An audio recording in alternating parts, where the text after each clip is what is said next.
Warahmatullahi wabarakatuh, saya Gita Marich. Selamat datang di channel saya.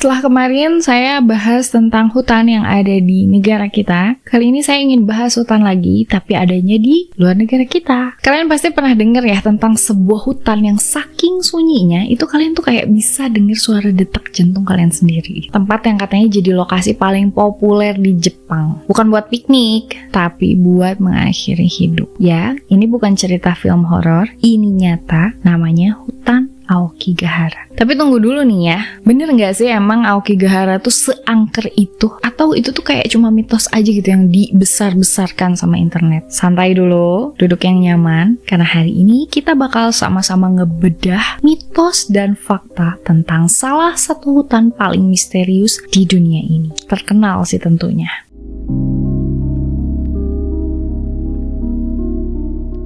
Oke nih, sebelum kita masuk ke hal-hal mistis nih ya, hal-hal mistis, terus teka-teki, kita sama-sama kenalan dulu sama tempatnya yang mau kita bahas ini. Aokigahara, atau sering disebut juga sebagai Jukai, artinya tuh lautan pohon, Sea of Trees. Lokasinya ini ada di kaki Gunung Fuji ya, gunung yang paling ikonik lah di Jepang. Terus masih aktif juga gitu kan sampai sekarang. Nah, luas hutan ini itu sekitar 35 km persegi. Jadi sekilas sih kayak hutan biasa aja. Tapi jangan salah, begitu kalian masuk ke dalam, suasananya tuh bakal beda banget. Beda sama hutan-hutan pada umumnya. Pohonnya tuh tinggi-tinggi nih ya, menjulang banget gitu. Terus cabang-cabang itu rapat banget gitu. Sampai matahari itu susah buat tembus ke tanah. Dan jalan setapak itu nggak banyak. Jadi kalian tuh bisa gampang banget buat kehilangan arah, bisa tersesat, itu gampang banget. Dan yang bikin tambah ngeri, lantai hutannya itu ditutupin sama lava beku dari letusan Gunung Fuji ribuan tahun yang lalu. Kebayangkan? Jadi akibatnya tanaman di sana tuh tumbuh di atas bebatuan lava dengan akar yang ngejalarnya tuh kemana-mana gitu. Jadi otomatis kan bikin suasananya tuh kelihatannya tuh tambah liar ya, tambah serem gitu. Agak surreal sih. Tapi yang paling mencolok dari Aokigahara itu adalah heningnya. Kalian tahu nggak sih? Jadi karena batuan lavanya itu menyerap suara, nah suara-suara dari luar tuh nggak kedengeran sama sekali. Sesunyi itu. Coba bayangin ya. Jadi kalian kalau misalnya jalan di tengah hutan sendirian, sinyal HP pun gak ada gitu kan, gak ada suara hewan, bahkan angin tuh kayak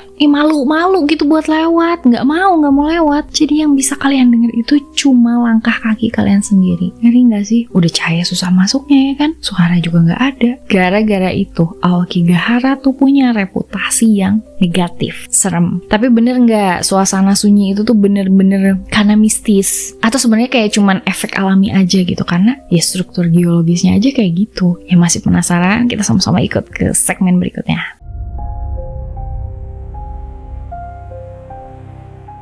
Nah di sini kita bakal masuk ke hal-hal yang lebih misterius. Jadi orang Jepang tuh ya bisa dibilang punya kepercayaan spiritual yang dalam banget gitu ya. Soal kematian, soal alam gitu kan, mereka ini banget gitu, into banget. Dan hutan Aokigahara ini tuh dengan aura sunyi dan suramnya itu tuh dianggap sebagai tempat yang dihuni oleh yurei atau arwah penasaran yang meninggal tragis dan belum bisa berangkat ke tempat selanjutnya. Dan menurut legenda Jepang kuno ya, yurei ini tuh arwah yang penuh dengan emosi negatif. Jadi banyak yang rasa marah, rasa sedih, rasa dendam, kecewa, segala macam dia ngumpul. Nah mereka ini tuh disebut-sebut gentayangan di tempat mereka mati karena kematiannya tragis. Dan salah satu tempat itu adalah ya Aokigahara. Jadi ada cerita nih yang bilang kalau kalian jalan sendirian di Aokigahara, itu kalian tuh bisa ngerasa ada yang ngikutin dari belakang. Dan kadang cuman suara langkah, kadang bisikan, kadang angin dingin yang tiba-tiba muncul padahal nggak ada yang gerak. Dan mitos yang paling terkenal, kompas kalian ini bisa ngaco total di sini. Katanya sih karena energi arwah katanya gitu ya, kuat banget gitu. Nah itu tuh bisa bikin alat elektronik error katanya. Ya bener nggak sih? Nantilah kalau yang itu kita bakal bahas di segmen fakta ya. Ada juga cerita nih tentang pohon-pohon haus jiwa. Jadi katanya pohon-pohon di Aokigahara itu tuh udah nyerap energi dari orang-orang yang meninggal di sana saking banyaknya. Dan sekarang mereka itu semacam jadi kayak makhluk hidup yang menghipnotis orang-orang buat menyerahkan diri supaya jiwanya bisa diambil, jiwanya bisa diserap sama pohon-pohon yang ada di sana. Betul juga ya. Jadi makin kalian lama di sana, makin kalian ngerasa udah pengen nyerah sama hidup. Jadi emang lingkungannya tuh mendorong untuk ke arah situ gitu. Dan satu lagi yang paling bikin bulu kuduk merinding, yaitu ada mitos nih soal suara jeritan yang kadang tuh kedenger dari kejauhan. Tapi kalau dikejar, suara itu tuh hilang. Jadi yang gak ada siapa-siapa ya, karena memang gak ada siapa-siapa. Tapi inget ya, ini tuh mitos. Namanya juga legenda. Jadi kadang dibumbuin, kadang ada omongan sana-sini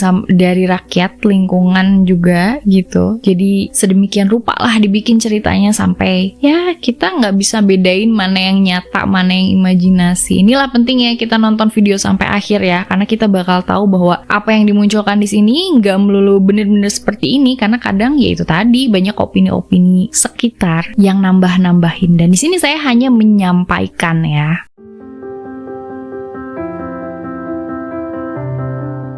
Sekarang kita sama-sama turunin dulu tensi mistisnya. Kita bahas fakta-faktanya dulu. Fakta-fakta dibalik semua cerita-cerita serem yang tadi ya. Jadi pertama nih, soal reputasi Aokigahara itu disebut sebagai lokasi bunuh diri paling terkenal di Jepang. Siapa sih yang gak tahu Aokigahara ya kan? Jadi fakta menyedihkannya, ya emang benar. Bisa dibilang, setiap tahun selama beberapa dekade terakhir, itu selalu ada laporan orang yang hilang. Dan banyak dari mereka itu ditemukan dalam kondisi yang mengenaskan. Kenapa sih harus Aokigahara gitu? Karena tempat ini tuh dianggap tenang banget, sunyi banget. Dan untuk orang-orang yang lagi berjuang gara-gara tekanan hidup, tekanan batin, hutan ini tuh kayak rasanya tuh kayak tempat terakhir yang ya damai. Bahkan ada yang nyampe nginep ya di dalam tenda selama berhari-hari sebelum akhirnya mereka bikin keputusan untuk oke, gue mau mati aja gitu. Yang lebih sedih lagi, beberapa dari mereka itu sengaja ninggalin catatan, terus ninggalin makanan terakhir juga, bahkan boneka atau kayak benda tersayang, foto keluarga kayak gitu-gitu. Pemerintah Jepang ini sampai pernah melakukan patroli intensif, terus naruh papan-papan peringatan gitu di jalan masuk, saking seringnya. Jadi tulisannya tuh kurang lebih kayak gini: pikirkan keluarga Anda, hidup itu berharga, hubungi layanan konseling. Hampir sama kayak di Golden Bridge ya, saking banyak yang loncat, jadi disediain telepon untuk curhat dulu konseling. Tapi kalau memang lu mau mati ya udah deh, gue bisa apa gitu si pihak konseling. Tapi disediakan dulu, at least siapa tahu itu bisa merubah pikiran kalian untuk loncat gitu kan kalau di Golden Bridge ya. Terus nih ya, kita bakal ngomongin soal kompas yang error tadi nih. Jadi itu tuh bukan karena hantu faktanya nih, tapi karena memang kandungan besi dan mineral magnetik dari bebatuan lava yang ada di tanah. Jadi wajar banget tuh kalau alat navigasi kayak kompas yang manual ya, bukan yang digital, itu ya bisa goyang-goyang gitu atau melenceng lah gitu. Tapi kalau sama GPS modern sih kayaknya nggak terlalu jadi masalah ya, karena nggak ngaruh langsung. Jadi nih, semua keanehan itu sebenarnya bisa dijelaskan, tapi ya karena atmosfernya yang udah telanjur ngeri, terus udah bumbu-bumbu ceritanya juga udah luar biasa kemana-mana, ya hal-hal biasa pun bisa terasa luar biasa ya kan. Jadi dianggapnya aja sesuatu yang emang detailnya udah negatif. Jadi orang-orang juga udah begitu ngetik atau begitu dengar kata Aokigahara, emang yang ada di otak udah hal-hal negatif yang berbau sama mistis. Kita bahas tanda-tanda yang sering ditemukan di Aokigahara nih. Kalian tahu nggak? Banyak pengunjung atau orang yang masuk ke hutan gitu ya, itu tuh biasanya bawa pita plastik warna putih, warna biru. Udah gitu sama mereka tuh diiketin di pohon sebagai penanda jalan buat balik. Kenapa coba? Karena rawan nyasar. Kebayang nggak sih kalau nyasar di Aokigahara? Kemungkinan buat keluarnya tuh kecil banget kalau udah nyasar. Dan pohon-pohon di sana tuh mirip-mirip banget gitu satu sama lain. Jadi karena nggak ada sinyal, nggak ada GPS, terus ya udah bisa muter-muter di tempat yang sama tanpa sadar. Dan orang rata-rata bilangnya disasarin ya, padahal karena memang mirip semuanya gitu. Tapi nih, pita-pita ini juga punya cerita yang menegangkan lainnya. Gak selesai sampai situ. Konon nih katanya, pita yang ditinggal gitu aja itu adalah tanda bahwa orangnya udah nyerah. Jadi orangnya udah gak balik lagi, udah gak keluar. Jadi ketika tim pencari lihat pita yang terputus atau berhenti di satu titik, mereka itu langsung waspada, karena bisa jadi itu bakal jadi lokasi penemuan dead body. Terus ada juga barang-barang pribadi yang sering ditemukan, kayak tas, botol minum, jelas lah ya, sepatu, dompet, dan itu surat terakhir kayak wasiat. Terus jangan lupa juga soal tenda-tenda kecil. Jadi kadang orang tuh bikin perkemahan sederhana dulu, mikir-mikir dulu sebelum ngambil keputusan fatal tadi. Nah, tim penyelamat ini atau polisi itu biasanya ngecek area secara rutin. Tapi tetap aja gitu, ini hutan tuh kan luas banget ya, dan banyak banget jalur yang nggak tercatat gitu. Walaupun ini kayak indah dan bisa banget untuk didatengin buat healing, tetap aja kan gitu segitu gedenya. Jadi tetap kadang nggak ketemu.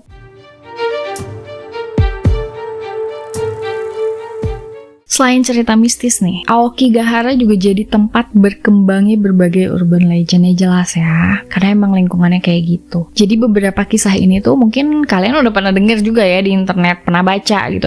Atau misalnya nonton film horor lah gitu. Cerita-cerita di forum juga gitu kan. Kayak thread Twitter kayak gitu. Salah satunya adalah tentang hantu wanita berbaju putih yang suka banget muncul ketika kabut lagi turun. Nah katanya, dia tuh ya berdiri aja diem, jauh di antara pepohonan. Tapi kalau misalnya dideketin ya ngilang. Jadi ada juga cerita tentang bayangan hitam yang ngebuntutin kalian dari jauh dan muncul tiap kali kalau kalian berhenti jalan. Jadi harus jalan aja gitu ya terus ya. Tapi yang paling populer nih mungkin ya soal pita tadi kali ya. Jadi beberapa orang ini percaya kalau kalian ngikutin pita yang tadi itu sampai ke ujung, kalian bakal nemuin sesuatu yang nggak seharusnya kalian lihat. Entah itu arwah, benda aneh, atau portal ke alam lain. Konyol nggak sih? Mungkin aja konyol sih, tapi ya di tengah hutan yang hening kayak gitu, sunyi, terus yang gak jelas juga ya maksudnya penerangannya segimana, imajinasi bisa berkembang dong, mempengaruhi banget gitu kan. Jadi banyak dari cerita-cerita ini tuh berkembang karena emang orang tuh terlalu lama di hutan, udah capek, udah ketakutan, depresi duluan, stigmanya juga negatif, atau bahkan ya itu jadi timbullah halusinasinya. Tapi walaupun gak bisa dibuktikan ya, kayak cerita-cerita ini tuh ya bakal tetap hidup aja dan jadi bagian dari identitasnya Aokigahara. Nggak melulu negatif, tapi memang ya itu stigma yang ada itu terlanjur senegatif itu.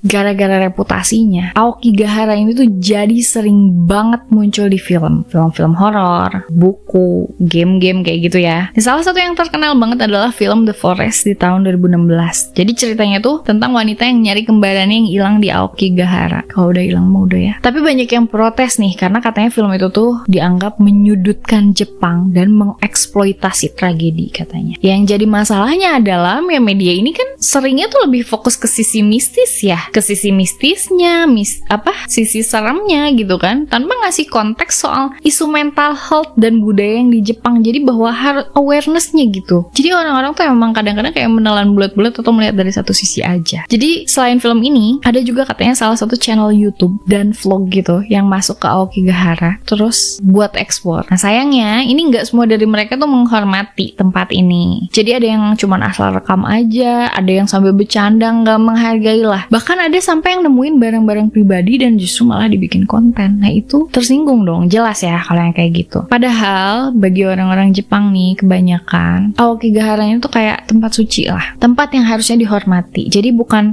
objek hiburan murahan ya. Kalau untuk orang-orang yang kayak tadi jelas salah ya. Tapi untuk yang menonton itu tetap harus hati-hati bahwa tidak dibenarkan untuk melihat dari satu sisi aja.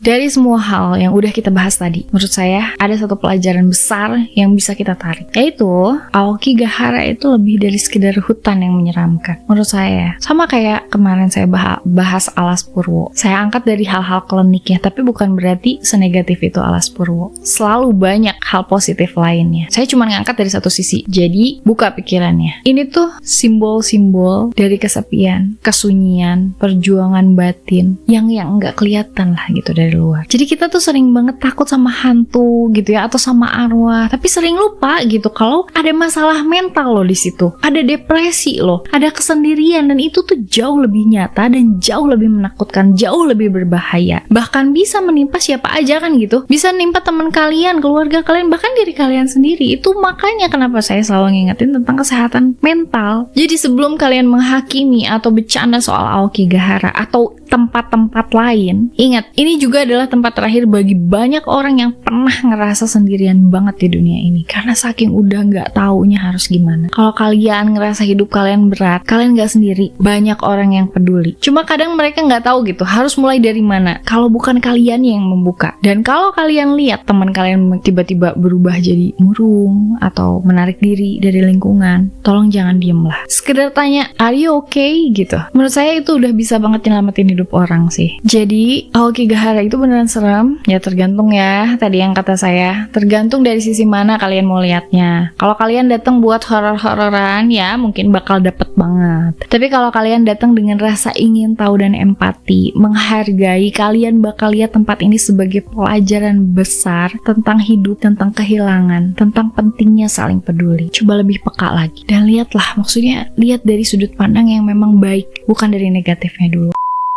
Makasih banyak untuk yang nonton sampai habis. Kalau misalnya kalian suka, jangan lupa like, comment, share, subscribe. Atau misalnya kalian suka sama cerita-cerita misteri dan ingin nambahin, silahkan tulis di kolom komentar. Jangan lupa jaga terus kesehatan fisik dan kewarasan mental, karena itu penting banget. Sampai ketemu di video saya selanjutnya. Saya Gita Maric undur diri. Assalamualaikum warahmatullahi wabarakatuh.